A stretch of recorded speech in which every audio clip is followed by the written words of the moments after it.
Halo teman-teman, balik lagi di channel Ulas Manga. Pada video kali ini, kita akan membahas episode Kaiju chapter nomor 7. Cerita sebelumnya, Kikoru Shinomiya berhasil menolong Kafka yang dalam bahaya.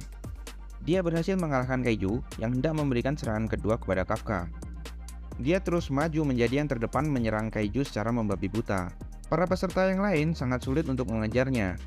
Bahkan, tidak ada satupun Kaiju yang mampu menahan serangannya. Dia seolah-olah menari di medan pertempuran, menghancurkan setiap kaiju yang ada di hadapannya. Hingga akhirnya, dia berhasil mengalahkan seluruh kaiju, termasuk kaiju utama. Di balik keberhasilannya, tidak disangka muncul seekor kaiju yang tidak ada dalam daftar yang harus dia kalahkan. Kaiju yang berukuran seperti manusia. Kaiju tersebut melancarkan serangan yang tepat mengenai dada kiri Shinomiya. Shinomiya terjatuh tak berdaya menghadapi kaiju tersebut. Shinomiya tidak bisa berkutik. Dia terkejut dengan serangan yang tiba-tiba. Eits, sebelum lanjut, buat kalian yang belum prepare, bisa siapkan dahulu segelas kopi atau teh panas. Jangan lupa cemilan, lalu ambil posisi yang nyaman. Selamat nonton, readers.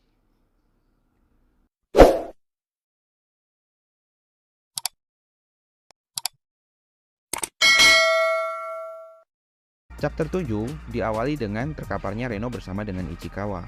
Reno sangat kagum dengan kekuatan tempur dari Shinomiya. Kafka pun menyetujui pernyataan Reno. Shinomiya membuat mereka seolah-olah seperti pecundang. Namun bagaimanapun, Kafka merasa dia harus berterima kasih kepadanya. Karena tanpa bantuannya, dia pasti sudah akan didiskualifikasi ataupun nyawanya terancam dalam bahaya. Namun, terjadi hal tak terduga. Seluruh kaiju yang berhasil dikalahkan oleh Kikoru Shinomiya, tiba-tiba mereka bangkit kembali. Kikoru yang terkena serangan kaiju humanoid memuntahkan darah segar. Beruntung, armor suit yang ia kenakan mencegah serangan kaiju humanoid mengenai jantungnya. Kikoru meyakinkan dirinya bahwa dia masih bisa bertarung. Tak disangka, kaiju utama yang baru saja berhasil dia kalahkan tiba-tiba bangkit kembali. Kikoru tercengang tidak percaya dengan pemandangan yang ada di hadapannya. Kaiju humanoid tersebut mengusap kaiju utama dan berbicara kepadanya. Rasa terkejut Kikoru tidak hanya cukup sampai di situ. Ternyata, kaiju humanoid tersebut dapat berbicara seperti manusia umumnya. Kaiju humanoid tersebut kembali melepaskan serangan kepada Kikoru Shinomiya. Serangan tersebut mengenai Kikoru secara telak. Dia pun memerintahkan kaiju utama untuk mengunyah Kikoru Shinomiya. Kikoru yang mendapat serangan bertubi-tubi secara langsung serasa tidak berdaya. Panitia di ruang kendali melihat tanda vital Kikoru Shinomiya menunjukkan keanehan. Mereka bingung dengan apa yang terjadi. Terlihat dari layar monitor bahwa kaiju yang telah dikalahkan oleh Kikoru Shinomiya tiba-tiba bangkit kembali. Wakil Kapten Hoshina bingung dengan keadaan ini, karena seharusnya kaiju tidak bisa melakukan hal seperti itu. Kaiju yang telah bangkit tersebut, kekuatannya meningkat pesat. Wakil Kapten Hoshina berpikir dengan keras. Dengan kekuatan kaiju yang telah meningkat, pasukan yang ada saat ini tidak bisa mengalahkan mereka. Satu-satunya anggota yang bisa mengalahkan mereka saat ini adalah sang Kapten Ashiromina. Kapten Ashiromina langsung memahami situasinya. Dia akan segera menuju ke sana. Wakil Kapten Hoshina yang mendengar ucapan dari sang Kapten Ashiromina mengambil inisiatif untuk segera mengaktifkan seluruh perisai para peserta. Kode SOS segera diumumkan kepada para peserta. Para peserta diharuskan untuk evakuasi ke tempat perlindungan terdekat. Reno dengan sigap berteriak dan mengajak Kafka untuk segera berlindung ke tempat perlindungan. Para peserta yang lain yang melihat kejadian ini, mereka sangat terkejut dan bingung. Segera mereka pun mundur. Kikoru yang melihat para peserta yang lain berusaha untuk mundur, mengambil inisiatif untuk menahan para kaiju tersebut. Di tengah luka yang ia terima, ia masih tetap tidak ingin ada orang lain yang mati karena kaiju. Beruntung, serat armor suit-nya menekan lukanya dan menghentikan pendarahan. Dia meyakinkan dirinya bahwa dia masih bisa bertarung. Dia tidak akan membiarkan satu korban pun jatuh di medan pertempurannya. Dia bersikeras dan berjuang sekuat tenaga untuk menyerang kaiju tersebut. Namun naas, kaiju di hadapannya memberikan pukulan yang sangat keras, sehingga dia terlempar beberapa meter dari posisinya semula dan menghantam dinding hingga hancur. Kembali Kikoru memuntahkan darah segar dari mulutnya. Di tengah kesadarannya yang mulai menurun, dia teringat kembali flashback masa kecilnya dulu. Terlihat Kikoru menempati posisi utama pada seleksi penerimaan sekolah menengah atas anti kaiju Tokyo. Ia sangat bangga dengan prestasi yang baru saja ia torehkan. Namun, kebanggaan tersebut perlahan-lahan mulai memudar. Ia melihat teman-teman di sekelilingnya telah disambut baik oleh keluarganya. Meskipun mereka tidak bisa menjadi yang terbaik, namun sebuah kelulusan cukup membuat para orang tuanya bangga. Sedangkan ia ada yang terbaik, namun tidak terlihat ayahnya ada di sana. Tak lama, Sebas, sang supir Kikoru muncul. Ia menyambut Kikoru dan berkata bahwa ayahnya malam ini akan pulang.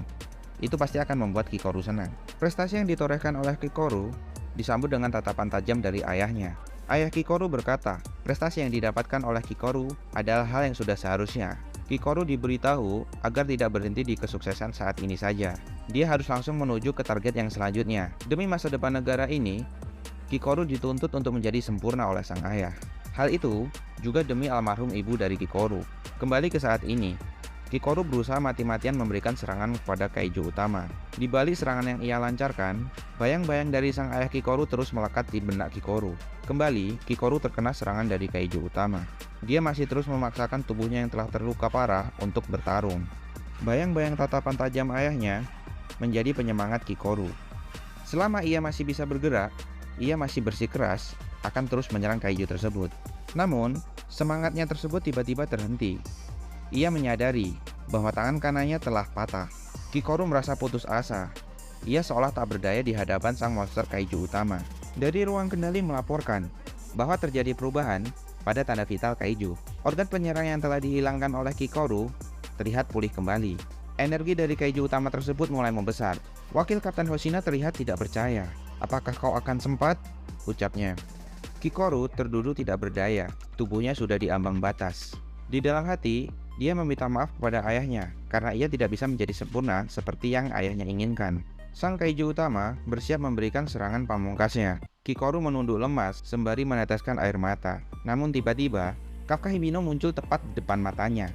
Kafka berteriak tegas kepada Kikoru bahwa Kikoru telah berusaha keras. Kikoru terkejut dengan kemunculan Kafka.